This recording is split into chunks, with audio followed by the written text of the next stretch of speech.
Last call का share. दिन में हीरो, रात में दरिंदा।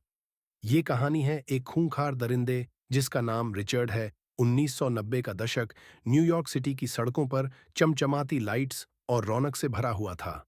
लेकिन इन रोशन गलियों के पीछे एक स्याह छाया मंडरा रही थी। ये छाया थी रिचर्ड रोजर्स, एक ऐसा नाम जो डर और खौफ का दूसरा पर्याय बन गया। लोग उसे लास्ट कॉल किलर के नाम से जानते हैं, क्योंकि उसका शिकार वो लोग होते थे जो बार की आखिरी ड्रिंक लेने के बाद अकेले निकलते थे। रिचर्ड के बचपन से कातिल बनने तक का सफर कुछ ऐसे हुआ। रिचर्ड रोजर्स का जन्म 16 जून 1950 में प्लायमाउथ, मैसाचुसेट्स में हुआ। वो एक सामान्य परिवार में पला बढ़ा। बचपन में वो बहुत ही शांत और अकेला रहने वाला लड़का था। दोस्तों की भीड़ से दूर वो अक्सर अपनी ही दुनिया में खोया रहता। लेकिन कहते हैं, जो बच्चे अपनी चुप्पी में गहरे होते हैं उनके भीतर कुछ तूफान पल रहे होते हैं। रिचर्ड का परिवार बाद में फ्लोरिडा चला गया, जहां उसने अपनी पढ़ाई पूरी की। स्कूल में वो एक होशियार छात्र था। पढ़ाई में अव्वल, हमेशा टीचर्स की तारीफें बटोरता। लेकिन कोई नहीं जानता था कि इस तारीफों के पीछे एक ऐसा इंसान छिपा है जो आने वाले वक्त में हत्याओं का काला अध्याय लिखेगा। पहली झलक, खून का पहला दाग रिचर्ड के नाम। 1773 में कॉलेज के दिनों में ही रिचर्ड ने अपना पहला खून किया। उसने अपने रूममेट को चाकू मारकर मौत के घाट उतार दिया। लेकिन कोर्ट में उसने सेल्फ डिफेंस की कहानी गढ़ी और बच निकला। उस वक्त शायद न्याय की देवी ने अपनी आंखों पर पट्टी बांध रखी थी। लेकिन ये सिर्फ एक शुरुआत थी। रिचर्ड का खून का प्यासा दिमाग अब और ज्यादा खतरनाक होने वाला था। दोहरी जिंदगी। रिचर्ड रोजर्स, जो दिन का हीरो पर रात का विलेन। रिचर्ड ने नर्सिंग की पढ़ाई की और न्यूयॉर्क के माउंट सिनाई हॉस्पिटल में नौकरी कर ली। दिन में वो एक सेवाभावी नर्स था, मरीजों की देखभाल करता और हर किसी की तारीफें बटोरता। लेकिन रात होते ही वो शिकारी बन जाता। वो अक्सर न्यूयॉर्क के गे बार्स में जाता और ऐसे लोगों की तलाश करता जो अकेले हों। लास्ट कॉल के वक्त, यानी जब बार बंद होने वाला होता, तभी वो अपने शिकार को फंसाता। रिचर्ड का तरीका बेहद क्रूर था। वो अपने शिकार को घर ले जाकर उनकी हत्या करता और फिर लाश के टुकड़े टुकड़े करके प्लास्टिक बैग में भरकर फेंक देता। ये बैग्स अक्सर हाईवे के किनारे मिलते थे।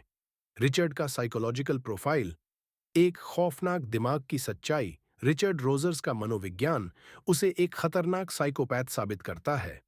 उसकी व्यक्तित्व विकृति और नफरत भरी मानसिकता ने उसे एक ऐसे दरिंदे में बदल दिया जो बिन किसी पछतावे के हत्याएं करता था। रिचर्ड की दबाई हुई इच्छाएं उसकी हिंसक प्रवृत्तियों की जड़ थीं। वो अपने गे होने को स्वीकार नहीं कर सका और इसने उसके भीतर गहरे गुस्से और नफरत को जन्म दिया। उसका विश्वास था कि शिकारों पर पूरी तरह से नियंत्रण पाकर वह अपनी सहानुभूति और घृणा दोनों को बाहर निकाल सकता था। वो हर कदम को शातिर तरीके से उठाता था, यह मानते हुए कि वह कभी पकड़ा नहीं जाएगा। पावर और कंट्रोल की भावना ने उसे उस खतरनाक खेल का हिस्सा बना दिया जो अंत में उसे जेल तक ले गया। डर और दहशत का माहौल, गुलाबी गलियों में एक काला साया।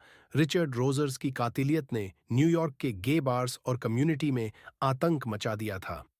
लोग अब लास्ट कॉल के बाद घर जाने में डरने लगे थे, क्योंकि कोई नहीं जानता था कि कब उनका अगला कदम खतरे में पड़ सकता था। पुलिस के पास कोई ठोस सुराग नहीं था और यह डर और बढ़ गया था। रिचर्ड का तरीका इतना स्मार्ट था कि वह आसानी से शिकार करता और पुलिस को कोई ट्रेस नहीं छोड़ता। कैसे पकड़ा गया शिकारी?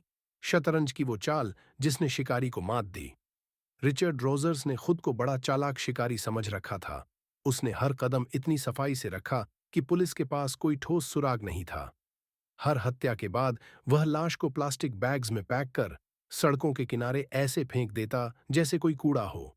लेकिन कहते हैं, कातिल कितना भी चालाक हो, कानून की नजर से बच नहीं सकता।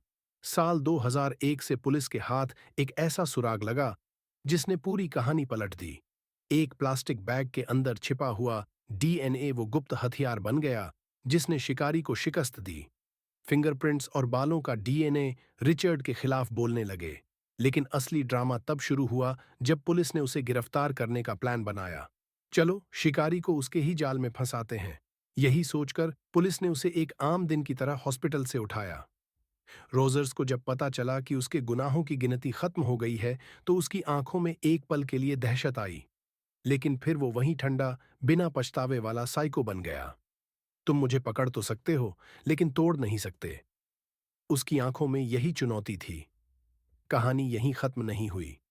कोर्ट रूम में जब सबूतों का जाल बिछा, तो रिचर्ड को समझ आ गया कि उसकी चालें खत्म हो चुकी हैं। न्याय की गदा अब गिरने वाली थी। 2005 में उसे 2 उम्र कैद की सजा मिली। शिकारी अब खुद एक पिंजरे में कैद हो गया। अंजाम, शिकारी का अंत अब वो जंगल में नहीं, जेल में है। रिचर्ड रोजर्स, जो कभी रातों को शिकार करता और दिन में मासूम बनकर जीता था, अब जेल की सलाखों के पीछे सड़ रहा है। उसकी क्रूरता और ठंडे खून ने उसे दुनिया के सामने एक खौफनाक कातिल बना दिया था। लेकिन आखिरकार सजा का समय आया। 2005 में उसे 2 उम्र कैद की सजा सुनाई गई। अब वह पिंजरे में कैद शेर की तरह दिन बिता रहा है। यह कहानी हमें सिखाती है कि गुनाह का कोई न कोई हिसाब होता है और हर कातिल का अंत एक दिन आता है। अब उसका खेल खत्म हो चुका है। हर शिकारी का एक दिन आखिरी शिकार होता है। रिचर्ड रोजर्स का भी वही हश्र हुआ।